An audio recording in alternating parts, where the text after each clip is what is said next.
Golden Boot Pod is proud to announce that merchandise is now available. We have everything from t-shirts and hoodies, to hats and beanies, to drinkware, to wearables and blankets. You can find it all under the merchandise tab at thegoldenboot.podbean.com or go directly to thegoldenboot.com. As always, thank you for supporting the Golden Boot Pod.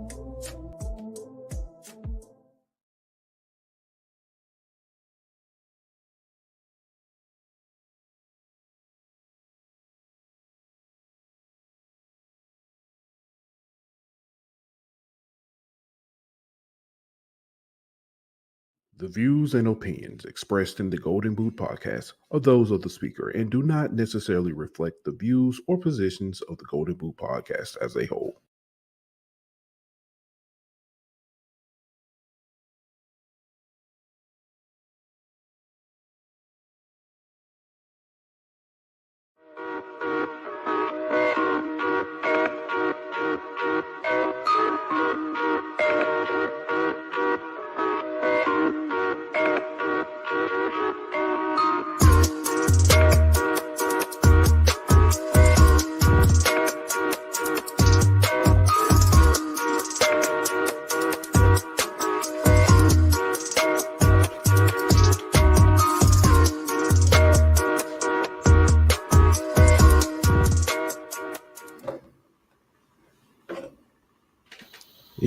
Yo. Welcome back to another edition of the Golden Boot podcast. It's your boy, Pooh Bell. I got my man, Aunt Petty Murphy in the building. What's happening? Daniel D. Williams. Listen, it's boy. I know, man. I know. On one tonight, All right, we're gonna start this over. We're gonna start this over. All right. Let's do this the right way. We're gonna have to got butterflies. All right, where we at with it? So here we go. We're gonna start over. Here you go. Welcome to the Golden Boot Podcast. It's your boy Pooh Bell. I got Aunt Petty Murphy in the building. I got Daniel D. Williams in the building. Yes, fellas. Sir. First off, good evening. How everybody doing? What's happening? Doing good. You know. It's not Sunday, it's Monday. It's not Sunday, it's Monday. First off, on a personal note, I had a family emergency. So thank y'all for being flexible and working with us. Shout out to y'all, man. I truly do appreciate y'all and the support and stuff that y'all provided. But you know, life goes on. Everything is back on the up and up. I can smile bigger now today. Yeah, let's go with it. Let's roll with it. Let's get started. First off, let me go ahead and jump in the comments. Normal Guy says it's the BK takeover. Yeah. Yes, sir. Rich says, I'm coming for you, Pooh Bell. First of all, pause. And then he comes back with the this show always starts late. Maybe you shouldn't be so early. Is that racist? Are you trying to say? Are you trying to say? Is that we started? No, man, it's all. But then he says this right here. We about to have a Golden Boot takeover by Alabama Ritual in a segment called Ritual. Hey, how you give yourself nicknames and then he coming up with his own segments? Hey, you gotta send a little more to the cash app if you try and get your own segment, dog. Hey, you need to get you a shirt. Listen, then he says Pooh Bell searches for me under his bed before he sleeps at night. Dude, that's a little scary. Pooh Bell, you got a number one fan, huh? I obviously do. You know, man. Yeah, crazy. Man. Hey, crazy. But let's get started. Let me get my notes up. All right. First, let's start off with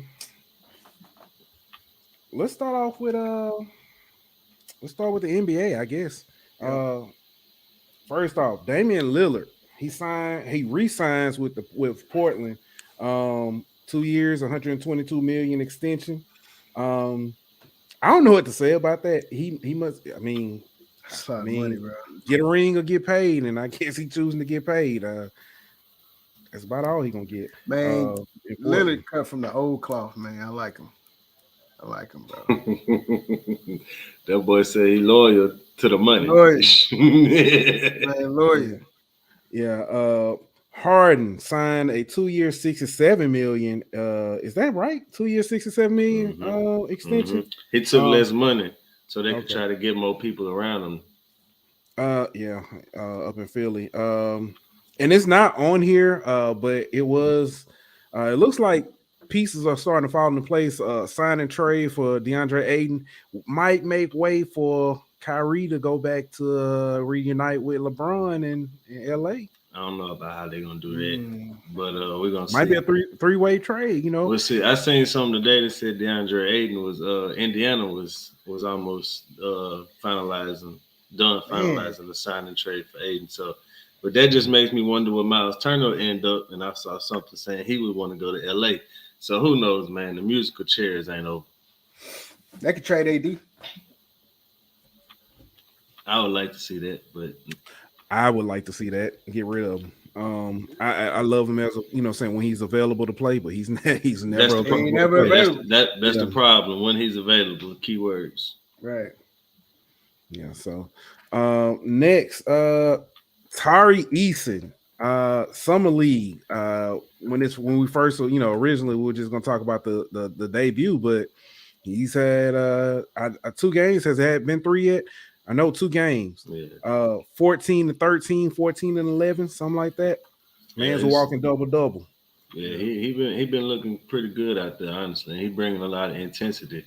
That's what he always brought when he was at LSU. But he wasn't the only LSU former LSU player who put up some numbers. No, he's not, because Cam Thomas came out and dropped 31. Bro, they been in the summer league, bro. And what's crazy is after that game, they were interviewing him, and they said, Coach Steve Nash said, he wants to see you get other people involved a little more, kind of pass a little more. And he rolled his eyes, and they kind of, Twitter kind of made a big deal about that. But my thing, he had 7 assists.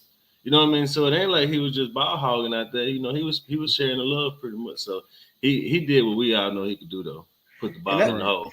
Man, look, the thing about Cam, bro, is let's just say I think this would be his year for Brooklyn for him to do something. If Kyrie is yes, man. Yeah.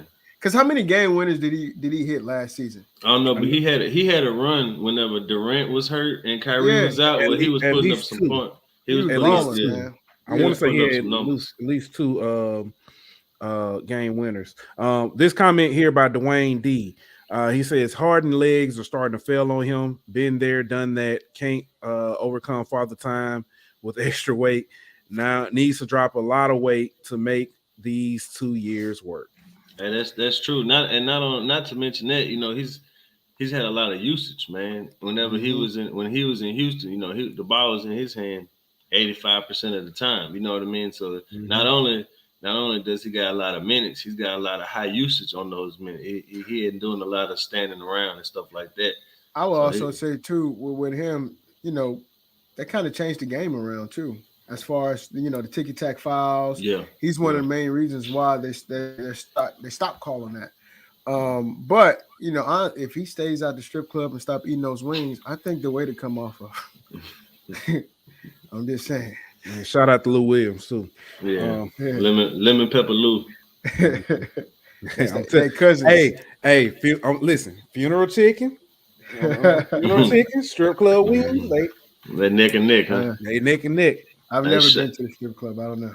Hey, but shout out to Dwayne D though. He says his first time on the pod. Him and Michael B. Appreciate y'all for joining us. Thank y'all for coming. We hope we can be entertaining enough to bring y'all back. But if y'all don't think we entertaining, come back next one and try again. Try again. I have a rule of 3. You know what I'm saying? Best of 3. You know what I'm saying? If it ain't that good, blame Rich. Pooh Bear's #1 fan. Shout out to Zach from TA Tigers Avenue. Appreciate you. What's up, bro? Yeah. All right.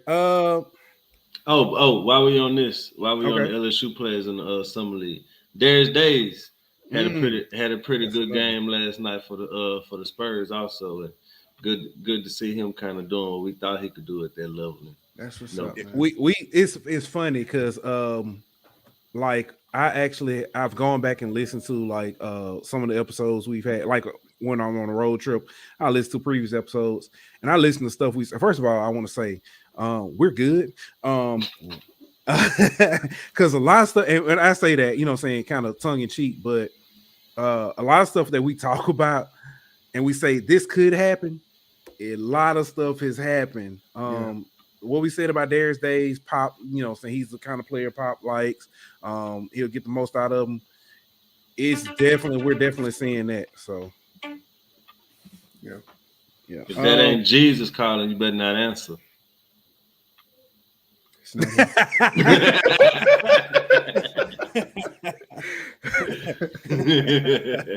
right. That you, Jesus?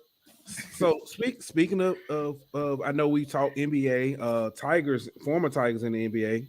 Let's talk about a former Tiger in the WNBA. Sylvia Fowles during the All-Star game. I guess it was the highlight of the All-Star game. We'll get to that. But she had a breakaway dunk that, I mean, she took it back to the LSU days, man. Yeah, she took it to the LSU days. It was I ain't gonna say all that, but she threw it down though. She threw it down. She did. She threw it down. It was it's her last All-Star game. So, you know, it's good to see her go out with a bang, you know, like literally. Yeah. I hate seeing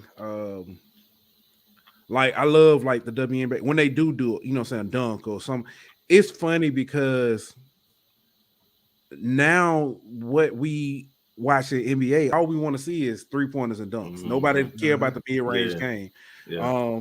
But the WNBA, pretty much is all they do is threes, you know what I'm saying, mid-range shots. And then every now and then it's a dunk, but people still complain. Yeah. Hey, but when they do, but what I like is like whenever she dunked it, seeing her teammates, go wild, like, bro. That's like when we was in junior high. You know what I mean? Yeah. And only one of our teammates could dunk, and he did it in the game, and everybody on the bench was going crazy. Yeah, bro. I love that reaction, dog. No, that's real. All right. So I guess we can talk about this, and you kind of switched the, you know what I'm saying, your altar call, but let's talk about the WNBA All-Star game. A sham. First off, I didn't even know it was an All-Star game till we were talking about this in topics, and I mentioned and said, did you see the dunk during the All-Star game? I said, what All-Star game? I thought it was just a regular game. I saw, me personally, I don't know about y'all, I saw no promotion. Yeah, me either. I didn't see a TV slot for it, but then again, I wasn't necessarily looking for a TV slot for it, but I didn't see it, like, you know what I'm saying, usually a pop-up sporting event 3 hours long. They didn't allot them 3 hours. And what was the time? What they gave? If I'm not mistaken, it was like an hour and a half, 2 hours at tops. But let's take it back a step. Before we even get to the actual game, let's go to the skills contest.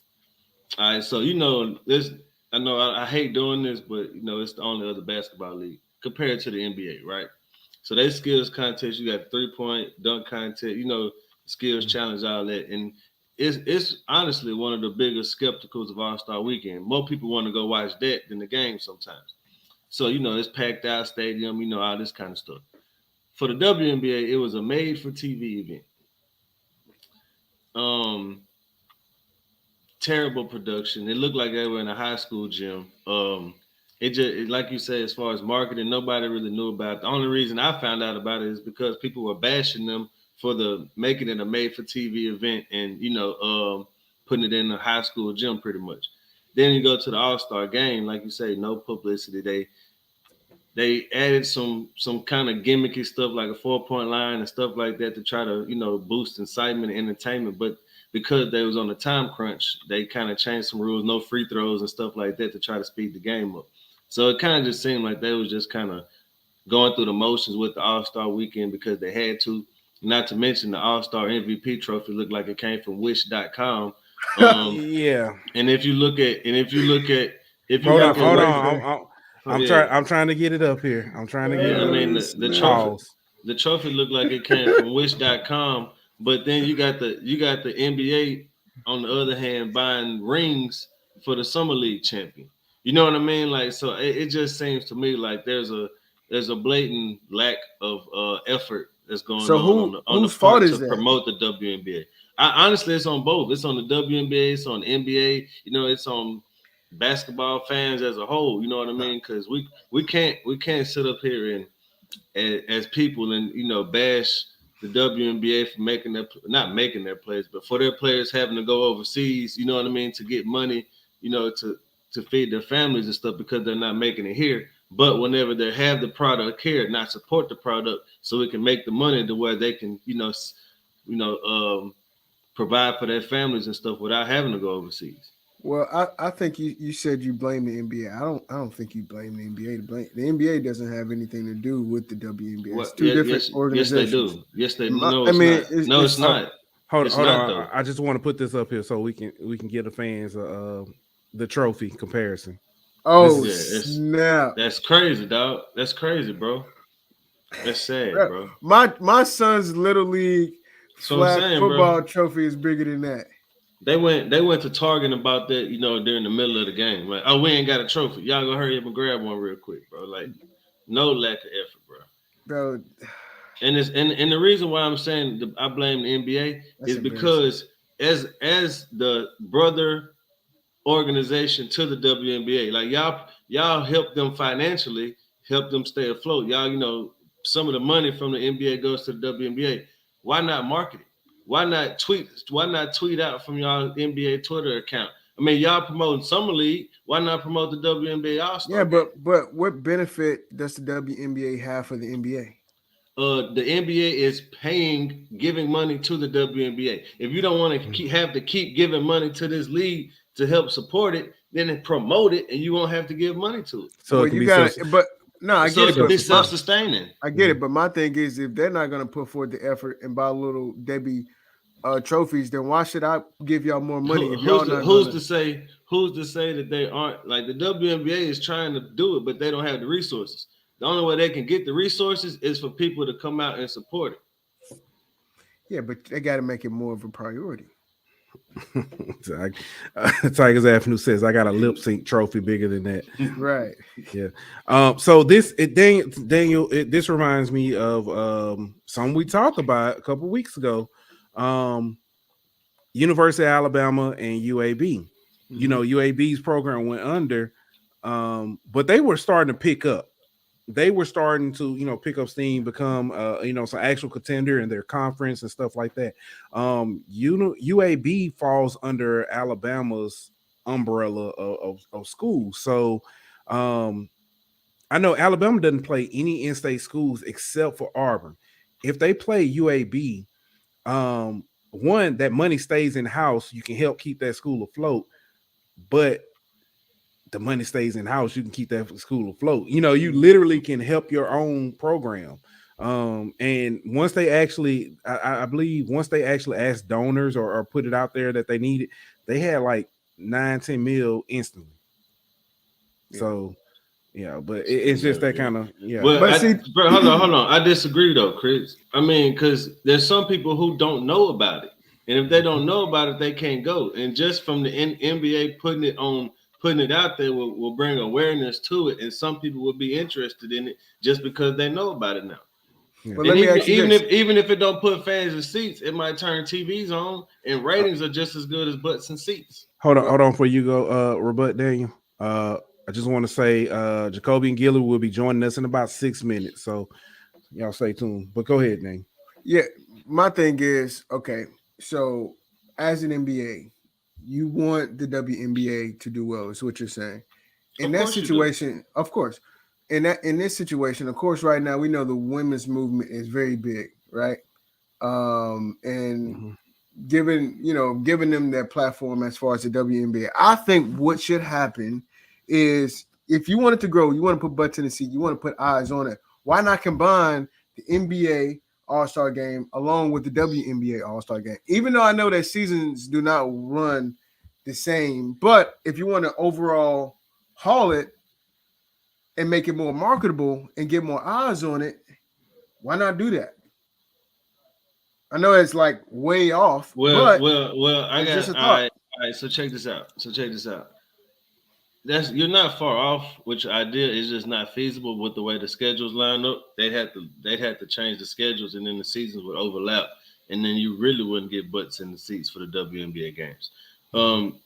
I think a better idea is right now you got Vegas Summer League. You know what I mean, going on for basically the rookie ball for all the NBA teams. Why don't you put the WNBA All-Star game right after the Vegas League Championship or something along them kind of lines? You see what I'm saying? Run them congruent. Yeah. And even if you don't post them in the same place, you know what I mean? Even if one's in Vegas, like the Summer League's in Vegas, and you put the All-Star game wherever you want, put it on TV after that. You know what I mean? And just the make it a basketball weekend. Yeah, just the carryover for the fans. You know what I mean? From people watching the All-Star game, watching the Summer League would just keep tuning in to the All-Star game. So there's ways around it, but that goes back to marketing. You know what I mean? And that's my whole point. Is it needed to be marketed better by both leagues? Because the WNBA it's a good product. You know what I'm saying? If you're a basketball fan, if you're a fan of fundamentals, it's an excellent product. You know what I'm saying? It's just about how do you get more eyes. It's all about how they market it, bro. It's all about marketing it. To answer your question, Chris, 1997 was the inaugural season. Yeah, that was the year Biggie died. Longer than you've been alive, Chris. It was the year Biggie died. Yeah, Pac was in 96. That was very, very, very random. But yeah.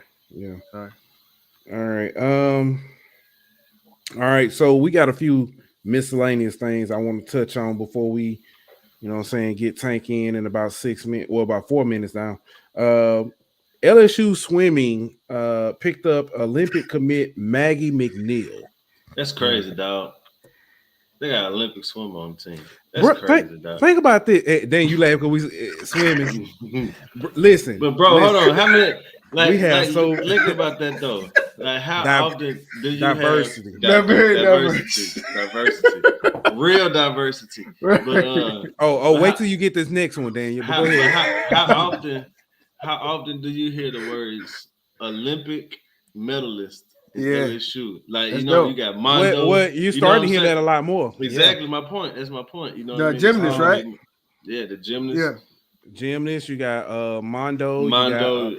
When she can, Sha'Carri is going to be Aaliyah Hobbs. Hobbs. The one young lady, Aaliyah. God, I can't think of her name. We just did the story on Hobbs. Is it Hobbs? The hurdler? Oh no, hurdle. Oh yeah. Is it Adams? I forgot her last name. I know you're talking about because they got you talking about Jackson. It's Jackson. That's who it is. Well, you just saying some stuff, bro. That boy just saying some stuff, dog. All right. Man, what's next, man? Okay, so you ready for this, Daniel? Yeah. I'm waiting on this one.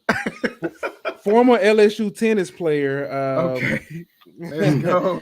Neil Skupski wins the Wimbledon doubles title. It's Wimbledon. Wimbledon, baby. Speaking of Wimbledon, shout out to the GOAT. Nadal Djokovic. He won his 7th Wimbledon title. I think that's 21 major titles over his career. Well, shout out him. Mondo Duplantis. We did. No, not pole vaulter. High jumper, God, because he's from Alabama. You talking about Javon? There you go, Javon Williams, I think his last name. Yeah. He's from yeah. Ironically, the high school he went to is up my way. So, pole vaulter too though, Mondo Duplantis. Yeah, so shout out to them. So speaking look at this boy. We coming with the tennis facts for y'all, boy. Has 2 men ranked in the top 10 of doubles teams for the first time ever. Yeah, diversity here at the Golden Boot, baby. We talk about all sports. Very diverse. Yes. Are we gonna talk about LSU wrestling next? They got a wrestling team? No, but we be talking about beach volleyball.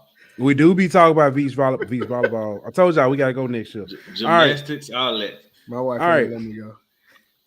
She can go with you. Go shores, man. Listen, the beach is nice. I love the beach. Bring your sand to the beach, bro. Major League Baseball is approaching its All-Star break, and and you be tripping, man. Major League Baseball is approaching its All-Star break. I know we've got it's a long list of guys who made it. Albert Pujols and Miguel Cabrera were added as legacy selections. Yeah, it's the first time they did that. The commissioner, which is smart. The commissioner picked 2 players pretty much. Like they didn't take a spot from nobody. They just added. One on each team pretty much. So which is basically smart, like a lifetime achievement for 2 GOATs in the game pretty much. They should do that in the NBA because that year that Vince Carter was in the start, he had to step out and let Mike. Well, they did that. Well, they did it not too long ago when Dirk and Dwayne Wade both got All-Star because they was retired. But yeah, Pujols just announced that he's gonna be in the home run derby too this year, which is kind of wild. Ooh. Speaking of home run derby, Pete Alonso will attempt to join Ken Griffey Jr. as the only player to three-peat. Yeah, the home run. Hey, they say Stanton getting in too, so it could be some fireworks at this home run derby. That'd be nice. Notable studs from the All-Star game. Yordan Alvarez. Yeah, Yordan Alvarez from Houston. Yeah, Manny Machado and Byron Buxton. Byron how they snub? Yeah, how they snub Byron like that, bro? Byron a dog too, bro. Bro, you don't even know who we talking about right now. That's the funny part about this. He just heard Byron and was like, yeah, I'm gonna talk about him. Yeah. Byron.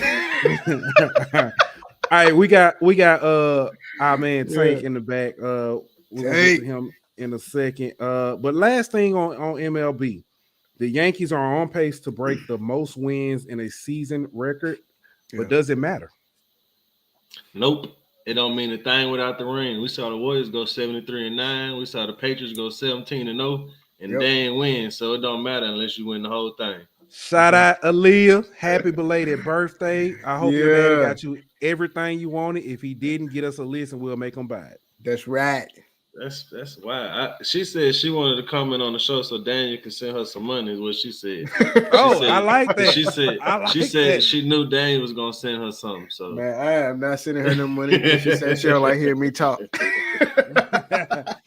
But all right. All right, but let's take a quick break and bring up our man Jacobian Guillory. 1 second, everybody. We'll be back in 30.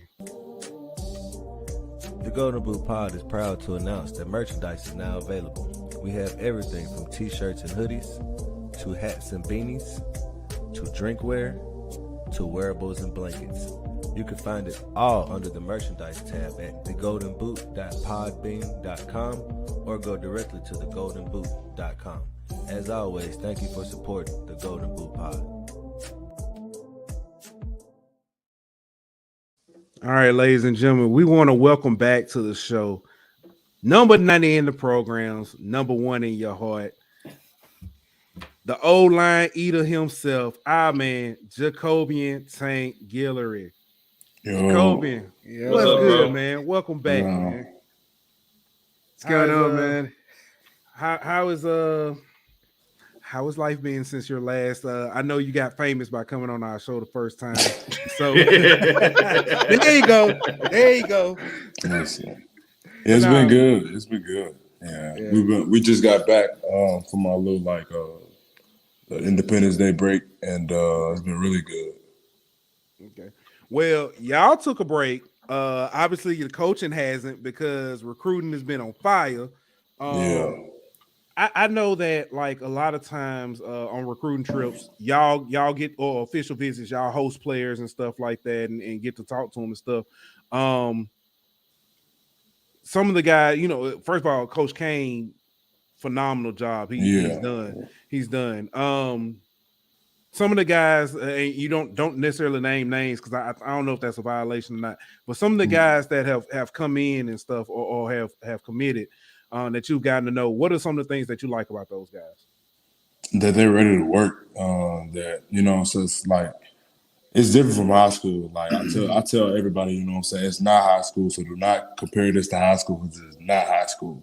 So, but I think everybody's coming like ready to work. So I'm really excited to see those kids, get here and contribute to what we have going on. Yeah. Tank, let me ask you too, man. So, of course, right now you are kind of like the senior guy whenever these recruits come on campus. But whenever you were being recruited, what are some of the things that stood out to you during that time of coming on LSU's campus and being around the guys? I was cool with Rashard since like I was in 8th grade. So like when I came here, like it was like we was just hanging out. Like that's always been like my big brother. So like that's where I got the number 90 from. Yeah. So when I came here, he was just telling me, be ready to work, and Coach O was not going to take nothing, nothing less. Gotcha. So are you undefeated in your your visits? You bringing the guys that you hosting the campus, or what's up? Man, see, I was simple. Like when I was on a visit, I ain't want to do nothing more but play 2K.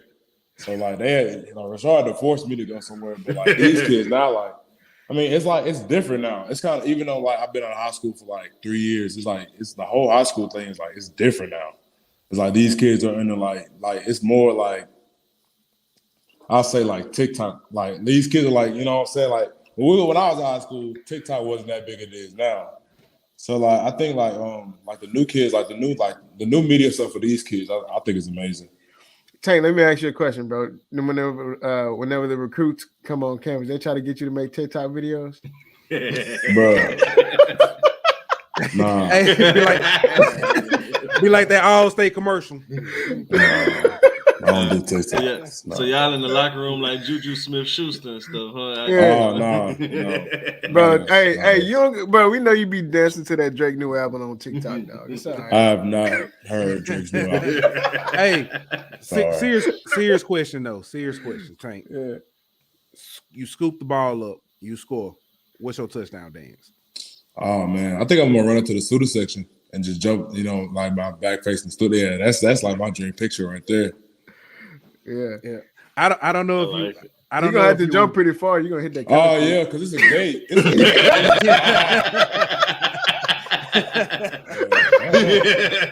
Hey, I don't know if that boy out here stage diving. Right, Michael Jordan. I don't know if you remember, but when LSU played and Lambeau played Wisconsin that year, they were told if they do the Lambeau leap, I think Les told you do the Lambeau leap, you're out of here. So I don't know. I love to see a Tiger Stadium leap though. For real. I don't think we'll make it. They're gonna come catch you. Yeah. But Tank, let me ask you this. You had your recruiting process and went through it and stuff, and we talked about it last time. Like you were at the Alabama game during the when LSU played. What is some advice you have for recruits? Just to like be patient and don't feel like you have to rush anything. Like not my recruiting, like I wouldn't rush to anything, but like being like really patient, waiting till the last minute ain't the last thing to do, because if that college really does want you, then they're gonna keep that offer for you. So I think just being patient and just taking everything in is really important for like these recruits. Hey, I don't know if you can see this, but our man Adam B says, "F that gate. I bet you can smash through it." So. Hey, let me kind of piggyback off what he just asked you. And how big is the relationship part of it? Because I know a lot of people think, they go to a certain school for playing time or for nowadays NIL deals, but like how big is relationships, from a player standpoint when it comes for me it was like real big. Like I would always talk to Rashard. Oh, the lights went off. I'm sorry. But like I would come on, LSU. I would always talk to Rashard and Braden and Tyler. And like I got real close with them. So like to me, like being like close, like as a family, as a unit, I think that's really important. So I don't know. It should be important to these kids. If I was in high school right now, I don't know if I'll be interested in NIL deals. But that's just me being me. Yeah. You know what I'm saying? But I think the brotherhood, like the camaraderie, like the team and the unit is really important to me. Right. You know what? If I can piggyback off of what you just said, because I think that's pretty important. Because a lot of people think NIL deals or NIL is going to change college football forever. But of course, like you just said, a lot of kids, it's not all about money. It's about that family atmosphere and also, feeling like you're part of a brotherhood. So I think that's a very good point, And I feel like with the NIL deals, I feel like, I'm not necessarily putting myself out for NIL deals because I feel like I haven't earned it yet. You know what I'm saying? I feel like that has to be earned. I like that mindset. Mm-hmm. All right, Tank. So I know you kind of answered this last time, but some of our viewers may not have seen it. Ask Tank, what's the squat number these days? Saw that 705 you put up in high school, or is training less emphasized on max weight? Yeah, training is definitely emphasized on not emphasized on max weight anymore. We're maxing this week actually, so maybe 650. Okay. Even though that's easy. You say that like you say that so 650. So maybe 6. Let me ask you this: the bar be touching the ground, man. While we talking about powerlifting, have you ever thought about powerlifting, like Olympic powerlifting or something like that? Has that ever crossed your mind? Bro, it's crazy because like people don't. I was a 3-star athlete in high school, bro, and like the third sport was track. So like if I wanted, like I always thought about going to the Olympics for track, doing field throw, shot put instead of doing powerlifting. Okay. What was your shot put throw? How far you threw it? I threw it like 56 in the state to win, like 56 something. Dang. But I know that's not nothing compared to like what these dudes are throwing in Texas and Iowa. Like these dudes are, oh my God, that's crazy now. But I mean, is impressive. But yeah, I would definitely want to like compete in the Olympics if that was, an opportunity in front of me. I got you. That's what's up. That's dope. Yeah, I think the highest I ever got was like a 36. That was terrible. Well, I ain't never even tried to throw the shot put. No explosion. I stick to running and hurling. You know what I mean? I couldn't do that. I know what you got your lane. I got my lane. I know. Hey, I know listen, what's for me. I found out the first thing that ever happened to the guy the guy who ran the first marathon. Y'all know the story about that. The guy who ran the first marathon, when he got there, he was so excited. His heart exploded. He died. I don't run. That's a very dramatic story. Yeah, you could have left that part out now. Right. Listen, I don't. So people like you want to go running. I tell them that story. I don't run. Bro, that's all a mindset, bro. That's all a mindset. That's all a mindset. Nah. That boy pull over there like, I heard about what happened to the first dude that ran. I'm cool. They were like, they be like, when that happened? I was like, Sparta. I don't know. Sparta. 28 BC. Yeah. But Tank, let me ask you a question, because I know you mentioned on your kind of your official visit, you were more like, hey, I just want to chill, see the campus and stuff. What are some of your hobbies outside of football? Playing the game. I love playing the game. I play the game all day. Other than playing the game, I say like cars though. Like I've really gotten like recently I really got into cars, like, and it happened like in like the span of like 20 minutes. It was so crazy, but like I really got into cars recently. So what's your go-to? I really like, my dream car would probably be like a TRX or like a Trackhawk. Okay, so you like to go fast? Yeah. Okay, I got you. Okay. What you playing? 2K? What you Call of Duty? What you playing? 2K, Madden, Fortnite, fighting games, all the fighting games like Mortal Kombat, UFC. It don't even matter, huh? So it don't matter. So you pop in, you ready for it? Yeah, anything. So, college football 23 is supposed to. College football is supposed to return next year. Oh my God! The fact that I get to be in the game is crazy. Yeah, I was just gonna say. Well, I mean, in 2014, how old were you in 2014 when the last? I was 14. So you played. Okay. Yeah, I definitely played NCAA. Definitely. Okay. So you went from making yourself in the game to being able to play with yourself in the game. Like, right. I know that's the first thing you're gonna do is hop on the game, go check and see what your stats are. And bro, of course, straight got to be a 99.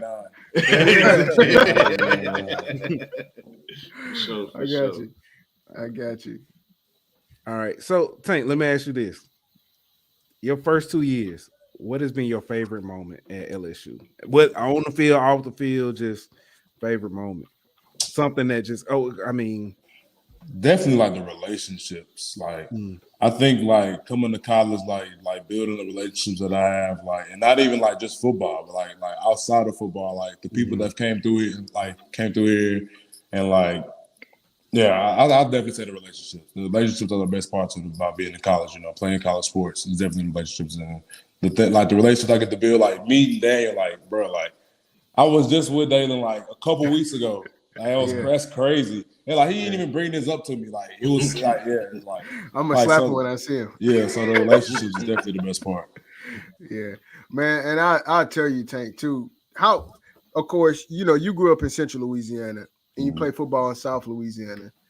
To some of the people who don't know the South Louisiana culture, man, how different is that? Just being 2 hours away, how different is that? Bro, it's really like convenient when I need to go home for something, like really convenient. But like, you know what I'm saying? Like the football part, like no one knew was about Central Louisiana. Like no one, like, we had Matt come through, and then he went to play baseball here. But like since then, like we had Carlos go to UL, a couple others go to UL, but like we haven't had like the big schools. So like when me and Bud came through, like putting Central Louisiana back on the map, like where it should be. It was like we didn't really realize what we did until after we left. And then I mean, like, I don't know, bro. Like like my guy Mari getting to go to Indiana, and like other kids like just finally getting the chance to play college football. Like some of these kids don't get the chance to play college football. So like for us to shed a light on college, like Central Louisiana, it means a lot to us. Yeah, definitely. Let me ask you this: Do you take pride in kind of? I mean, obviously you do, but like, does that ever like cross your mind when you sit back, like, man, like I help open doors for some of these other kids who come behind me, kind of let them know that Central Louisiana we do produce football players. It ain't just North or Southwest, New Orleans area. Like we got some ballers down here too. Definitely, I think about my guys when, like, practice is really getting rough. And, like, why am I doing this? You know what I'm saying? Like, when it really gets tough, you know what I'm saying? Like, you go back to, like, why are you doing this? So, like, that like, when practice is tough and running is tough, like, I go back to, you know what I'm saying, my roots, like, in Alexandria. Yeah. Have you, when you go back to Alexandria, is it kind of what you take them little kids under your wing a little bit and kind of let them know what it takes, like definitely, what like it takes to get where when you they at. want to work out, definitely when they want to work out, they know where I'm at. I'm always at the same place. So like you know what I'm saying, I can't remember the D lineman they have right now. He posted me. I think he's number 94. His last name, right? Yeah, he's a sophomore, right? Yeah, him. Yeah. Yeah. Mm-hmm. Like that, like anytime like kids want to work out with me, they just have to hit me up. Cause like I follow them as soon as, you know what I'm saying, he posted something about me and I see he was from Alexandria. I follow like everybody that's from Alexandria. That's what's up, bro. That's what's up. Yeah. So let me ask you a question. This year, what are some personal goals that you have for this upcoming season? Bro, I haven't even sat down and thought about that. But I think this year is like to make a team. Like a first, second, I don't care. Like just to making a team and like making a name for myself this year, like my biggest thing. It's gonna happen. It's gonna happen. Sure. I can tell you that now. It's gonna happen. And let me. Oh, go ahead, Dan. Well, I guess whenever you talk about being a part of a talented defensive line, as talented as you guys, doesn't that kind of create more opportunities for you to get on that list? Like people don't understand. Like people think that, especially whenever you're playing on the D line, that oh man, I want to go somewhere else that I can kind of get my shine on. But whenever you playing with all Americans across the board and future NFL draft picks, that creates more opportunities for you, right? Yeah, we me and Jaquaylin and Ali all came in together. Well, Ali kind of came in before us, but me and Jaquaylin came in before, with that same goal, like with that in mind, like we wanted to be the best D line to ever come through LSU, and like we still have that that same goal. And like the more the D linemen come and commit with us, like oh God, that's funny. Yeah. But the more D linemen that want to come play with us, like, you know what I'm saying? Like, that's just better for us. Like, you know what I'm saying? And like, even like someone new comes in, like they don't get it the first time. Like, we're not gonna bash you. We're gonna all show you how to do it. and like, and then you know what I'm saying, we're gonna get it done together. Because you know what I'm saying, like it's all we all learn different, but we all, you know what I'm saying, we all play, you know what I'm saying, like we got our heads chopped off.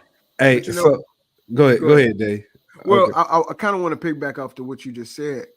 Coach Kane did an interview a couple days ago, and he was just talking about how there's a lot of senior leadership in your room. So he said a lot of you guys, whenever you're watching film, he said y'all correct the players before he can jump on the players. Bro, so that's crazy. That's crazy. Yeah, we'll know what, like we'll watch the play, and when we watch it, and then we'll know what everyone's did wrong before. You know what I'm saying? Anything's even said. Like we critique ourselves. And it's not like, you know what I'm saying, we bad mouthing each other, but you know what I'm saying, just like, you know, friendly critique. You know? Yeah. Let me get my bad, boo. Go ahead. No, I was gonna say, I don't know if you ever seen the video of Desmond Little's first workout when they were going through drills and stuff. It is like, so coaches were on the sideline kind of giggling, like trying not to laugh, but you know, because it was, I mean, he was trying, he was doing his best, but it was kind of like they were like, he's good. I mean, he's athletic, but it's like this kid is, you know, they were like, that ain't the drill. So, but you know what I'm saying, to see that from, you know what I'm saying, from freshman year to, you know what I'm saying, kind of where he is now is you know, it's stuff amazing, like bro. yeah. Like when Dad showed me his freshman pictures, bro, I didn't even believe he was that little. Like he was like a receiver. Like you really think he played receiver? So, because in high school he did football, basketball, and track. See, I know he played basketball. I didn't even know he played basketball. Hey, he can hoop. He can hoop. So didn't even know that. Let me ask you this though. You said you said that you know y'all wanted to be the best defensive lineman when you came in. You and Jacobian. Do y'all ever talk about, you know, the guys who came before y'all and kind of the, you know, the standard of the LSU defensive line, like, and what y'all gotta live up to? Yeah, you know, like the guys that came before, like it's guys that, you know what I'm saying, I can't even be in the same sentence with. I feel like, you know what I'm saying, but like just being held to that high standard is like what drives us the most. And I think just being held there, like being held to that high standard to produce like that, like Glenn Dorsey getting every defensive trophy. Like that's unheard of, bro. Like, how do you top that? You literally cannot top that, bro. I be trying to tell him, bro. Glenn Dorsey probably he is the best defensive player to ever play at LSU, bro. Hey, so we do have a question for the chat for you. It says, "Ask Tank, how's your SWAT team doing?" I'm on Team Jones. We're doing amazing. We're doing amazing right now. Oh, you with Mike Jones? Yeah. Who? That's crazy because we always say it. Hey, well, let me ask you this. Like, tell some of the people, like, what's the SWAT team like, as far as like what all it entails with this, like what all do they keep track of? Like they keep track of everything. Like if we come get meal check, if we go to tutoring, if we miss the tutoring, if we miss anything, they know. And like, you know what I'm saying, if you miss anything, you'll be held accountable. You'll be under the accountability line. So like, you know what I'm saying? It's not necessarily like tight, you know what I'm saying? But it's like you've been held to a high standard and you're not gonna go get below that standard. If you are below that standard, everyone's gonna know. So like if you say, let's just say a player on your team fall below that line, does the whole team get penalized for that one player? No, it's just like everyone knows, like, you know what I'm saying? Like that board does not go off. So like someone could be, don't tell her who could be walking through, you know what I'm saying, and see this board and wonder, you know what I'm saying, why such and such is under that line. So that's what you really got to worry about. So that's pretty much you keeping your teammates off the board, pretty much. You know what I mean? Mm-hmm. Hey Tank. So before, I know we getting close to wrapping up. I want to ask you a quick question. You've told us, we've learned a lot about you, the 2 times we've talked and stuff. What's something that motivates you to be what we know is Tank? Or I'll say like when I was like 6, I lost my mom. Mm-hmm. And ever since then, like my life has changed since then. So like I think, going through that and still being to where I'm at today, like that I have like, you know what I'm saying, I have no reason but to keep going. You know what I'm saying? That's my motivation right there. And like, you know what I'm saying, like my family and like That's that. You know what I'm saying? I'm a real big family man. So like that's what keeps me pushing every day. Respect that, brother. Respect That's that. dope, man. Yeah. That's dope, man. Tank, man, you're a good dude, man. And for real, bro. I remember watching you guys whenever y'all was in 8th grade, 9th grade, and knowing, you know, I think I said it the last time, but knowing I was like, yo, that kid gonna be nice. You know what I'm saying? So, like I said last time, man, it's good to see you doing well and putting on for the city and holding yourself to a high caliber and high respect. And man, we wish you the best, brother. So thank you. So you definitely is a person to root for, brother. Keep doing what you're doing, man. So thank you. Yeah. Hey, I appreciate having you on, Tank. Love being on. Hey, like I said, when the first time I remember when you were getting recruited, I was just like, man, please let him come. Please let him come here. Please. Hey, he from Ash, baby. Let's go. But Tank, man. Hey, shout out your brand, bro, real quick. Yes, sir. Thank you. You know what I'm saying? Jacobian Guillory fanart.com. And I mean, that's about it. You go to fanart.com/Jacobian Guillory, you can cop a shirt, a phone case, long sleeve, anything you really need.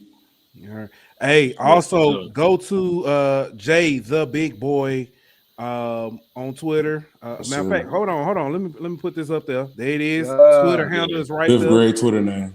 Yeah. Jay the Big Boy. Make sure y'all go follow him on Twitter, show him some love. And again, Tank, as always, it's a pleasure to have you on. It's an honor to be on here with you. Look forward to seeing you, doing big things. And hey, like I said, hey, happy Father's Day. I already know. So there's gonna be some offensive linemen be like, hey, getting sunned, huh? Getting barbecue chicken. But thank you again. We don't want to take up too much of your time, but we definitely appreciate you, and we'll have you back again. Yes, sir. Can't wait to be back. All right, my guy. Ladies and gentlemen, that was our man, Jacobian St. Guillory. All right. Hey, that dude is awesome. It's easy to root for that young man, bro. 100%, baby. So Central Louisiana made. Central Louisiana made. Shout out Alexander for producing something beside Daniel. You know what I mean? Something that we can actually cheer for. You see that, bro?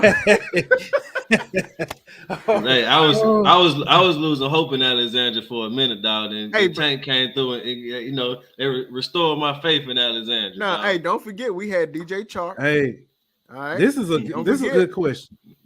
Ray, and I'm sorry I missed it. I ain't see it. What's your signature? It up. Yeah, we'll put that in. Well, actually, you know what?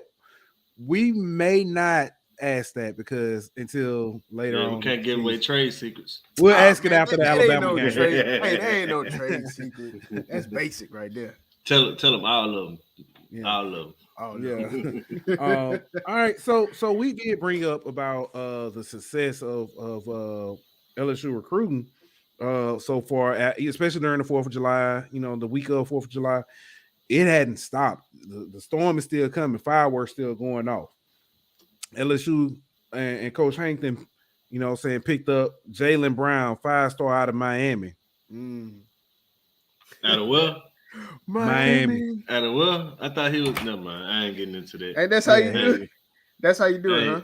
I ain't getting into that. Yeah, that was interesting in itself. If y'all don't know, Miami fans had some interesting comments about Jaylen Brown. They were in LSU's Twitter space. He said he couldn't catch. What? The man had. I think there was somebody. They said, "Dude, he has like 2,000 yards. He can't catch." Listen. I don't know. Listen, I love this. I don't know where she getting it from. And you got a little okay, she on the train. Raising up bright. Raising up bright, you heard me. Not only Jaylen Brown, LSU picked up Weeks this week, and today they picked up for 2024 JoJo Stone Jr. Yes, can I say something real quick? Guys, if you're not following Carter the Power Hour, you need to go follow my guy whenever it comes to his film breakdown. He did a real good film breakdown on Whit Weeks. The kid, in my opinion, is going to be phenomenal. The fact that he can catch, right? We're bringing him to play outside linebacker. And I was telling the guys this last night when we was talking, but I think the kid is going to be a baller. Along with the following year, you're going to bring in Debo. Oh, athletic linebackers. Don't forget his brother does now, and his brother pretty fast himself. So they getting rangy athletic linebackers. I like. Gotta love it. Gotta love it. All right, so let me ask this, y'all. We're almost at a top 10. Well, we are right now, currently, as we sit at a top 10 class. If I'm not mistaken, we are, and I will double check this. Brian Kelly can't recruit. Yeah, Brian Kelly can't recruit. We are I agree. Number 9. We are currently at number 9 with a few more, possibly one tomorrow. In Caleb Jackson. Hey, shout out to Papa Guillory, man. Appreciate you for coming through. Hey, I just want to say you produced a fine one. Hey, yes, sir. We definitely appreciate you. But we are at number 9 right now, and it looks to that ain't me. That's somebody flushing the toilet upstairs. We live, baby. But we're looking, like I said, we look like we're on the way to a top 10 finish, right? Pretty much, right? Why was there so much panic? Because it's new, it's fresh. The last regime, there was no guessing. You know what I'm saying? They laid it all out on the line. You knew it was coming. You knew what play was going to be called. You know what kind of offensive strategy we had going into the next game, and so did the other team. You know what I'm saying? So everything was very much out there. And I think the reason why it was like that is because Les Miles wasn't so open. But you kind of go back to kind of BK staff, and honestly, and how the hiring of BK went, nobody knew. So I think this right here kind of has a lot of LSU fans, like, we don't know what's going on, and we used to knowing everything. I think. Hold on. I think she's talking about Alvin Kamara. He went to jail, baby. Nah, he started off at Alabama, then he went to Tennessee. She talking about we ain't talking about the Saints right now. We're talking about LSU. But that's funny, bro. But the panic, I think, like what Daniel was saying, this regime isn't, coming out saying stuff like, "Oh, we should get a commit from an offensive lineman this week," or we're looking at 2 defensive tackles. They're not telling you anything, for one, so it's all speculation. And for 2, I think the instant gratification of fans who see what some of the other programs are doing, and they see, especially Notre Dame, with Notre Dame fans, talking all the noise and stuff like that. They're looking at it like, well, if Notre Dame's doing this, he was just there, now they're doing this, is something wrong with Brian Kelly, all that kind of stuff. So I think it's a little bit of what Daniel said as far as, this staff being a little more confidential, but it's also, looking at what other programs are doing and expecting us to do what they do. I think you can also say, like, whenever, because I think Mario Cristobal, I can't think of Notre Dame's head coach, but also Marcus Freeman. Yeah, Marcus Freeman. And also USC's head. It's Monday. Lincoln Riley. I think all those guys, they're always going to be compared to each other as long as they're coaching college football. So, of course, they started out to a fast start whenever it came to recruiting. So I think a lot of people were. Well, let me ask you this. I agree with you, but let me ask you this. Why are we not looking at Billy Napier and what Brian Kelly doing compared to Billy Napier? That's true. And that's because they're sucking it up right now too. So that's the thing, though. You know what I'm saying? Yeah. We look at the coaches that are doing good and want to be like, well, why can't Brian Kelly do that? Instead of looking at everybody and being like, well, at least we ain't them. I don't know. I mean, but we still got to hold ourselves to a different standard. You know what I'm saying? Mm-hmm. Yeah. Ray Powell says it's time for Brad Davis to get on board with some O linemen. I think it's coming. I think he wins. Yeah, and when he does, it's gonna be real soon. Real soon. Yeah, real soon. How soon? Soon. Very soon. There you go. Very soon. Yeah, very soon. Also, I'm gonna say this. Never mind. I'll say that. I'll say that for the end. Outside of next question, outside of tomorrow, Caleb Jackson, is a possibility. So I'm not even going to include him in this. Who's the I'm the bag man. Who is the next commit that you guys see for LSU? You know what? I would say next commit that I'm excited possibly about having, and it started with a hashtag a couple of nights ago. Hashtag. That's mine. That's the one I'm thinking. Hashtag Shelton stays. There I you like go. it. I like it. Well, I say this. I think I love you too, baby. Bye, Liv. But I think since y'all said Shelton, I'm gonna go with I'm gonna be a homer. And I'm gonna go Big Lance. Big Lance Hurd. Okay. Okay. I like it. I like it too. That'll put our guy Brad on the board too. I think if we get both of them too, I think some of the talk about BK can't keep the in-state recruits and all that. I think that'll go away a little bit. I think with those two guys, I think that puts us in the top 5 too, guys. This is a great question. If BK had championships or a championship, would he be different as far as the hate? No. I think so in a sense. Because I feel like some of the people who are kind of, I don't want to say anti BK, but they're kind of more of the not really a fan of BK. Their stance is he's never really done anything, and whenever he was at Notre Dame, he got blew out by Alabama in the championship. You know what I'm saying? Stuff like that. So I think if he did have a title, then you would look at Jimbo for example. You got people who will sit up there and defend Jimbo by saying, well, he's won a national championship.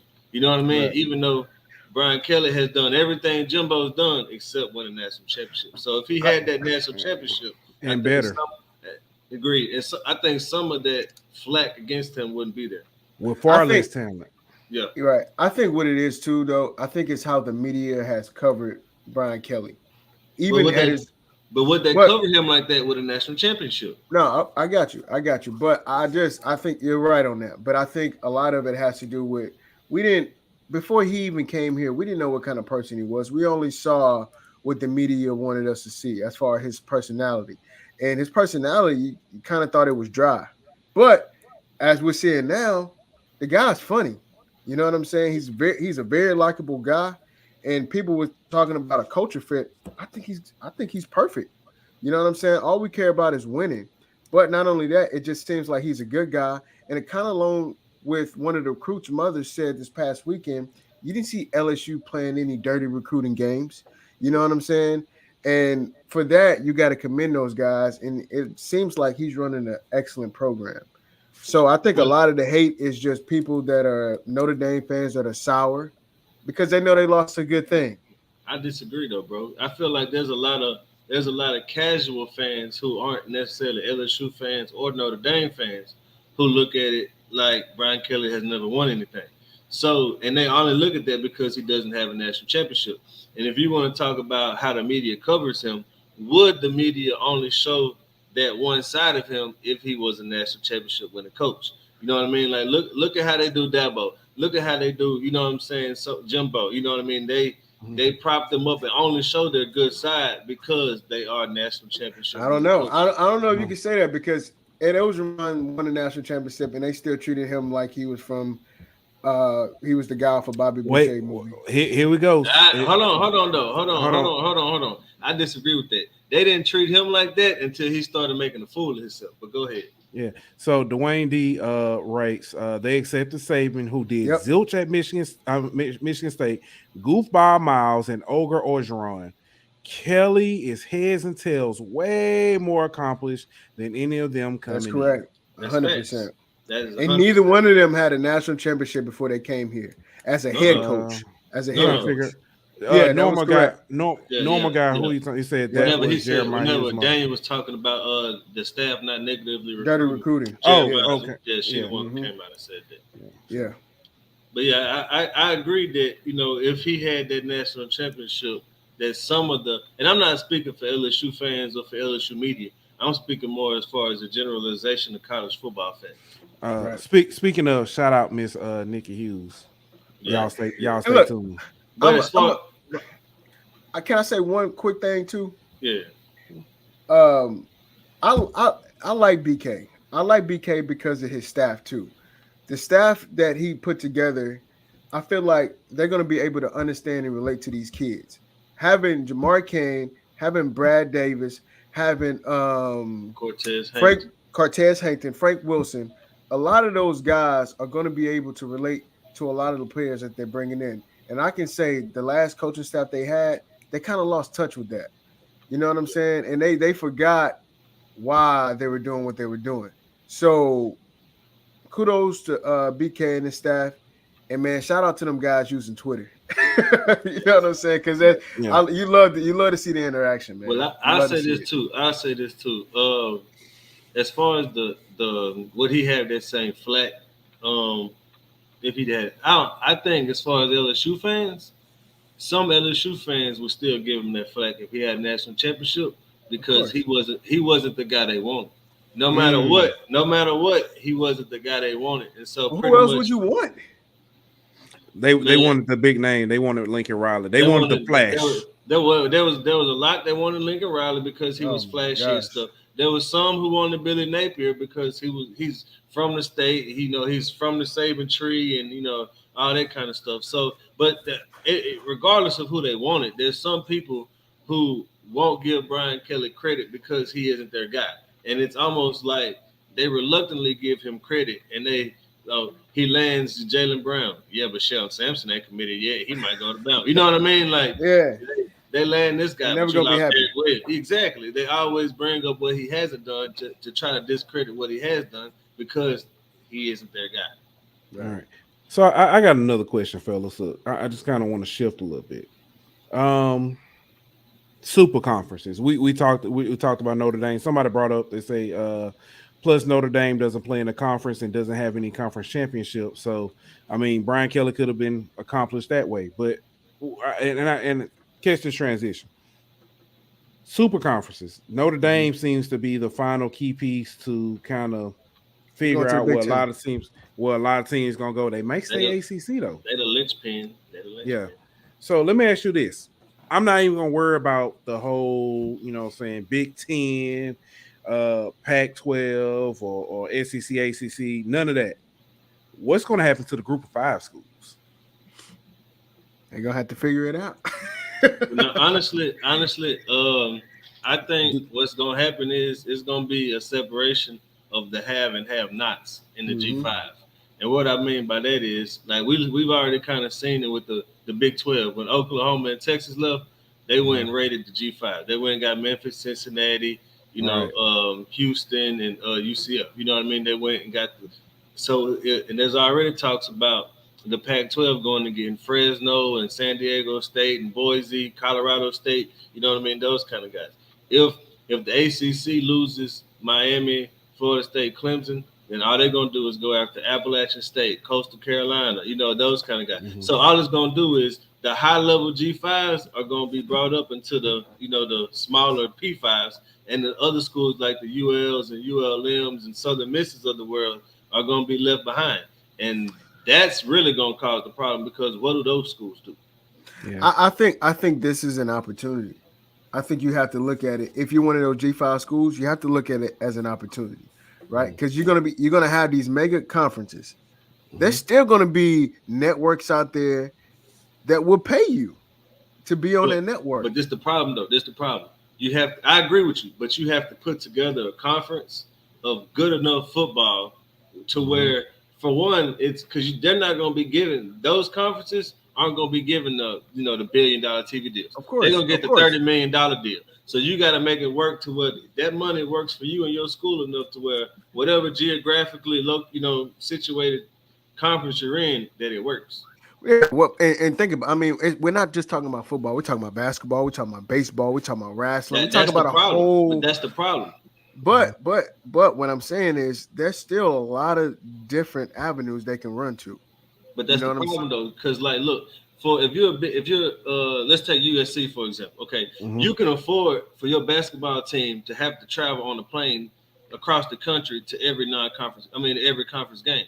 But if you're I don't know, Troy, for example, you know what I mean, in Alabama, can you afford for your conference games to be in Wyoming or, you know what I mean, New Mexico State? Can you afford to have to travel across the country for basketball games? Because so the G5 conferences who aren't going to have the money, they're going to have to be more regionally, you know what I'm saying, configured to where it's financially able for them to do that. Wrestling Crystal.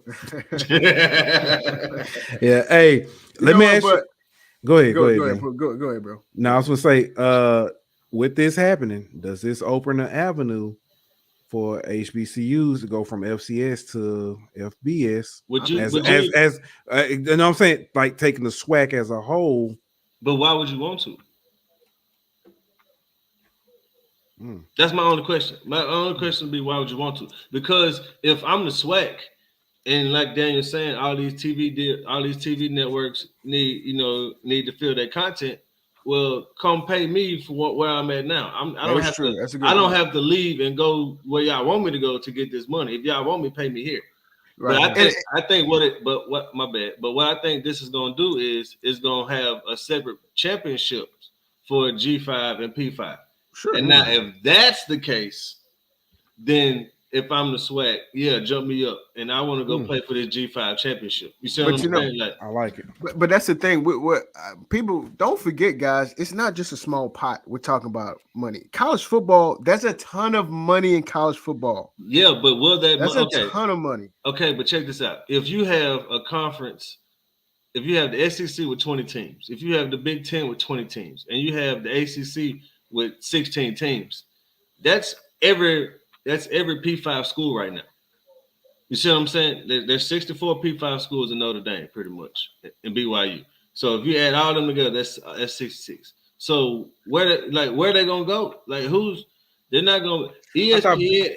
I thought BYU was joining. They are now. That's why I added. Okay. But if you put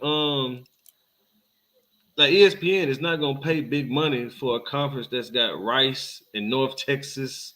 And you know what I mean? And Louisiana Tech and Tulane, they're just not. What's defined as big money? Because they were going to pay Southland $24 million. That's not big money. Whenever you look at every school in the SEC, I get that, but I'm saying that's not big money for SEC. But that's the thing. Yeah, but that's the thing. If they're gonna pay the conference $24 million, how much they paying each school? Like $2? Okay, I mean, think about that. Hold on. Think about that. I get what you're saying, but what I'm saying is, if that conference stays where it is now, with everybody in pretty much 3 states, that $2 million is a lot, because you don't have to catch a plane across the country for a conference game. But if these G5 conferences go the way of the P5s, and who cares about geography, then that $2 million don't mean nothing. I tell you like this, Ant. I get what you're saying, but we're forgetting about how the landscape of college football is changing. I know this is not just a college football subject, but right now is almost college football season. You can't forget about the transfer portal. You can't forget about those guys where, we're going to build a super conference, but you're still going to have a lot of guys that are not going to be able to get on the field. And they're going to transfer to these smaller G5 schools, which you're still going to get a lot of talent, bro. You're gonna have you're gonna have a lot of high school kids that are gonna be overlooked. So they're still gonna have an opportunity to be able to put out quality football. I don't disagree, but they putting out quality football now, and nobody is going to throw in these big money deals at none of these smaller conferences. But like you said, it kind of goes back to the WNBA topic. How do you market yourself? How do you brand yourself? That's the thing though. They got a better chance of branding themselves now than they do whenever there's 3 mega conferences. No, I think it gives them more opportunity, man. I disagree, because like the way it is now, you can have a Cincinnati that can make the playoff from one of those G5 conferences. When there's those mega conferences, there's no shot for a G5 to make it to. There's just not. They're not going to put an undefeated Cincinnati over 1 or 2 loss team at one of these super conferences. So it's not, how do you market yourself? Like now they can market, like the American markets themselves as the P6. You know what I mean? They're the 6th Power 5 conference. Well, you can't do that whenever they do these super conferences, because even if you are the biggest G5 conference, you don't have a shot against these other conferences. That's right. But you don't have to have a shot. Then how you market yourself? What you marketing yourself for? You can look. They still have fans that are gonna support Houston. That's gonna support La Tech. That's gonna support UL. That's gonna support Fresno State. Of course, it's not gonna be as big. Of course. So what kind of money are they gonna get? Bro, people are gonna tune in. It's college football. I don't disagree, but what kind of money are they gonna get? No. But whenever you have conferences, whenever you have conferences that are spending over $300 million, they're gonna get money, bro. Yeah, those conferences that got big matchups every weekend are gonna get the money. Nobody's gonna be. Hold on. If you got like, just look at the Big Ten right now. You can have Michigan State 1 week, Ohio, Michigan the next week, USC, Ohio State the next week, Wisconsin, Penn State the next. Every week you can have a big time matchup. Who's gonna be tuning in to watch? North Texas play Western Kentucky. If there's a big match every Hold week. on 1 second. How much money did Lamar Jackson make Louisville? He won the Heisman, so he probably made him something. He made him a lot. What conference they in? I don't know what conference they in. They in the ACC. So they in a big conference. My point is they're not a big name school. It don't matter, but they're in a big conference. But they get big money because they're in a big conference. Yeah, I get what you're saying, Daniel. But yeah, would Lamar Jackson win that Heisman if he wasn't in the ACC? That's a better question for you. I think that's a good question. Who was the last person to come close to winning a Heisman or win a Heisman that wasn't in a big conference? And the only person I can think of is Steve McNair. That's the last one that wasn't at a big conference. Marshall Faulk came close, you know what I mean, but he didn't win it. You know what I mean, but and Steve McNair was after him, wasn't it? Man, I'm pretty sure we can go down a list of Heisman finalists, and you can see a lot of guys that didn't play in the Power 5. Small schools because of their stats. I don't know about that one, dog. Hey, we can pull it. I know we don't got time, but hey, how about next show we have a list? Next show I will make a list. All right. Well, fellas, I guess it's about that time.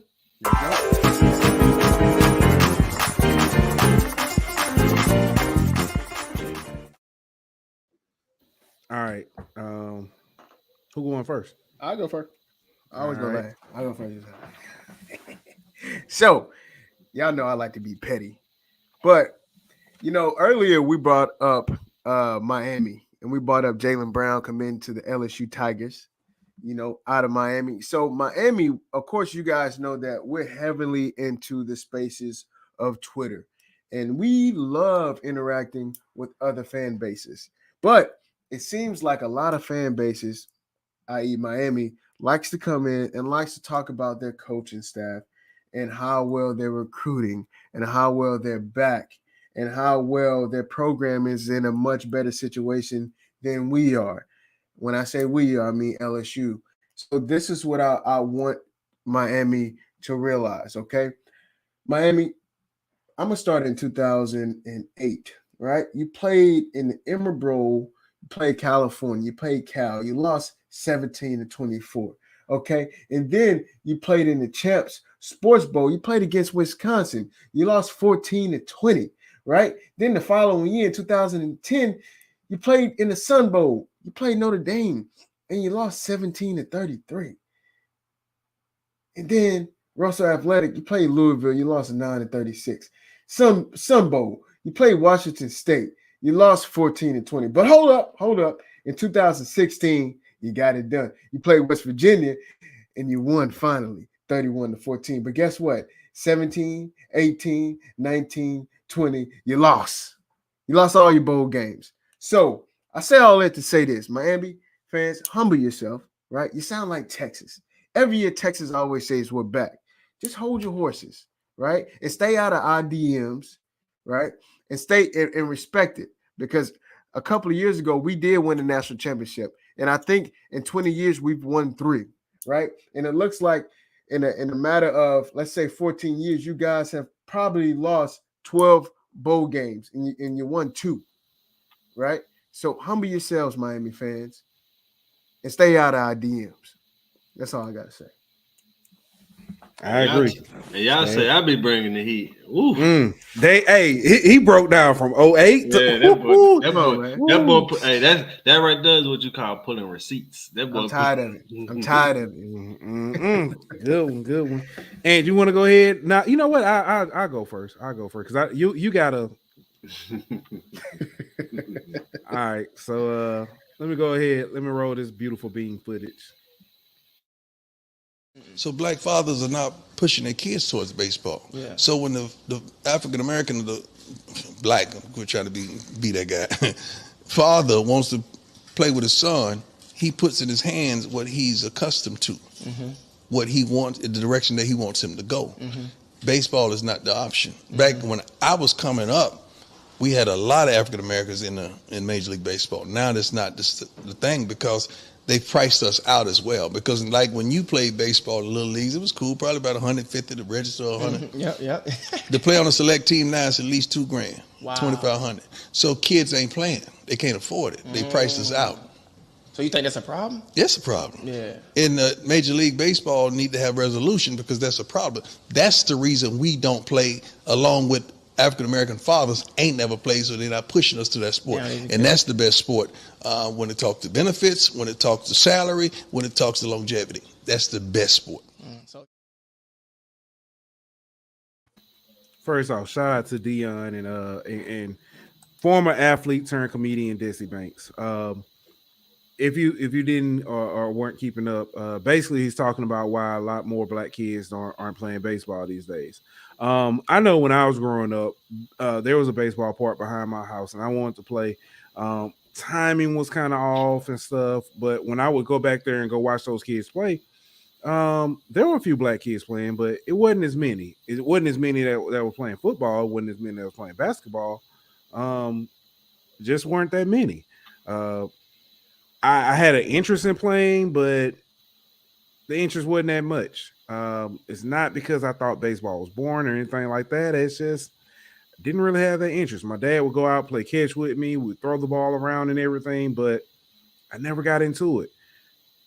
I didn't see a lot of people that looked like me that played baseball. And as a lot of you know, I'm from Mobile, Alabama. We've had Hank Aaron, Satchel Paige, Ozzie Smith, the Wizard of Oz himself. So there are a lot of notable guys, of color who played baseball right there in my area, but I just didn't get it. And I didn't understand why until I started getting older. And I started realizing bats are expensive. The uniforms, the equipment, carrying the bags, all the different hats and stuff. And it's not that my parents, wouldn't have supported me or given me that chance. It's just that, if I wasn't really that interested, why would they, risk that money? And there was no one there to really push me to have that interest. There weren't a lot of black coaches that were out there saying, hey, bring your kid out. I'll take care of him. Just wasn't. So I think what Dion said is key, is relevant. When you don't have people that look like you or whatever that are there, a lot of times it's just you don't want to take that risk and you don't want to try it, So I would hope and look forward, and I hope that the MLB will put in an initiative to try to bring that love back of the game back. I talked about it a few weeks ago with Mikael Hilliard, saying he was trying to do camps and stuff to bring more minorities back to the diamond. So I want to see that. I hope to see that soon. Good stuff, Pooh. Good stuff. All right, so let's end this thing out on a lighthearted note. All right. So most of y'all know Zack Wilson, right? The guy who's drafted second overall last year in the draft, quarterback for the New York Jets. Well, when he was drafted, he was dating a young lady named Abigail. Well, apparently they broke up not too long ago, and Guy is now in a new relationship with Zack Wilson's former best friend and former teammate, Dax Milne. Interesting. Milne posted the picture of him and Abigail together with a caption that said "Word on the street." Well, it didn't take long for some people to hop in the comments and say that Abigail was a homer Hopper. Where she was quick to respond back that the only reason she is not with Dax Milne is because Zack Wilson had relations with his mom's friend. Now, I don't know if his mom's friend was Stifler's mom of American Pie or something like that, but apparently Zack Wilson likes his mom's book club. So Zack Wilson, I don't know if you need to come to the offer, get a pat on the back, get some prayer. You just need to come to the altar, bro, because you need some help, bro. But hey, maybe it could be a family reunion of sorts, and his mom, her friend, and Dax Milne, and everybody can come get a little altar service together. But y'all need some help with whatever y'all got going on over there. Hey, you said you was gonna go out with a bang. When this wasn't expected. Hey, but that boy from Utah, that's nothing but big love out there, right? Yeah, I didn't know if it was Mormons or more moms. You know what I mean? Like, hey, I also want to say, real quick for the fans out there, 8 p.m.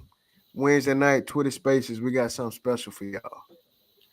Hey, that's wild. They said that boy Zack Wilson cougar hunting for real. You love to see it. Hey, so I do want to go back. We had some people come in and say this was the first time watching. Dwayne D was one.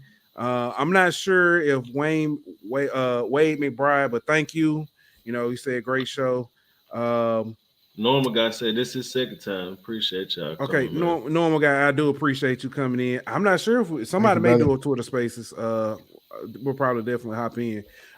But every week, you know, we've been doing these shows and stuff. We're starting to pick up now. I'm going to do twice a week.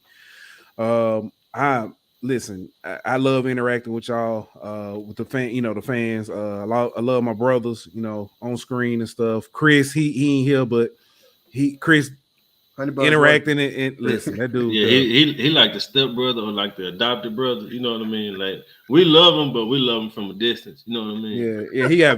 It ain't his visitation weekend, so we ain't seeing him.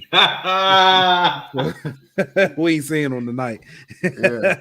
But nah, we appreciate y'all. You know what I'm saying, coming out. Again, we have something special next week that we're brewing. We're trying to get together, so y'all stay tuned. And fellas, y'all got anything else? Hey, Wednesday night, 8 p.m. Twitter Space is gonna be live. That's all I'm saying. All right. Well, hey, make sure y'all subscribe to the Golden Boot on YouTube if you haven't already. Follow us on Twitter, Facebook, Instagram, all that good stuff, so y'all can stay up to date with all our content and everything. Yeah, definitely. Please like and share. All right, and with that, we out. Don't forget to like, follow, and subscribe on Twitter at Golden Boot. On Instagram at Golden Boot. On YouTube at The Golden Boot Pod. On Facebook at The Golden Boot Pod.